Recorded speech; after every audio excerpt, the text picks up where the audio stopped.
இன்றைய நாள் அதிமுக தரப்பில் மிகவும் பரபரப்பான நாட்களாக அமைந்துவிட்டது. காலையில் ஓபிஎஸ் முதல்வரை வாக்கிங் செல்லும்போது சந்திக்கிறார். 3 மணி நேரத்தில் என்டிஏ கூட்டணியை விட்டு விலகுகிறார்.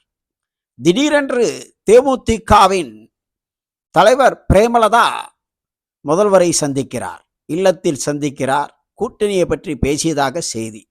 இப்படி ஏகப்பட்ட விறுவிறுப்பான செய்திகளுக்கிடையே மீண்டும் ஓபிஎஸ் இன்று முதல்வரை சந்தித்தார். நேரில் இன்று மாலை ஓபிஎஸ் நேரடியாக முதல்வரை சந்தித்து பூங்குத்து கொடுத்தார். உடன் உதயநிதி ஸ்டாலின். இப்படி ஏகப்பட்ட பரபரப்புக்கு இடையே ஓபிஎஸ் திமுகவில் இணைவாரா? ஏனென்றால் விஜய் தரப்பும் அவரை கூட்டணிக்கு ஏற்க மறுத்துவிட்டதாக ஒரு செய்தி. இந்த நிலையில் ஓபிஎஸ் மீண்டும் திமுகவில் இணைவாரா என்ற கருத்து நிலவி வருகிறது.